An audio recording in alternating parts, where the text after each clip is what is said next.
Alors, on veut calculer une longueur avec la tangente.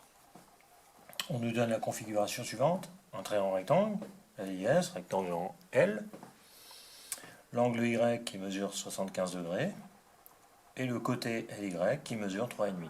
Et on nous demande de trouver la longueur LS. Donc notre angle que l'on cherche, LY, c'est le côté adjacent à Y, puisque SY c'est l'hypoténuse, donc c'est pas le côté adjacent. Et LS, le côté qu'on cherche, c'est le côté opposé à Y. La formule qui utilise à la fois le côté opposé et le côté adjacent, c'est la tangente. Dans le triangle LYS, rectangle en L, tangente Y, parce qu'on cherche la valeur de Y, côté opposé LS, sur côté adjacent LY. On a écrit l'égalité, on remplace les valeurs que l'on a, 75 degrés pour l'angle Y, LS, on ne connaît pas, LY, 3,5.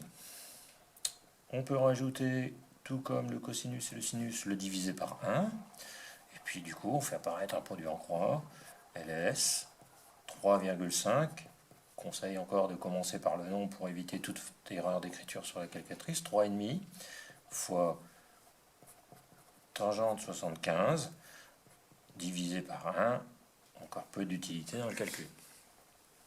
On prend la calculatrice, donc 3,5 fois tangente 75. Exécuter.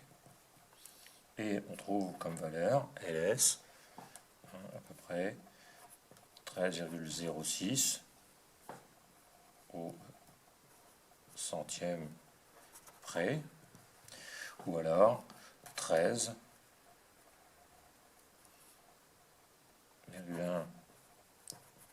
au dixième. Voilà, on trouve ça comme valeur. Donc on voit encore la même utilisation que sinus et cosinus, sauf que on fait attention à ce que l'on connaît et à ce que l'on cherche pour définir quelle formule on va utiliser.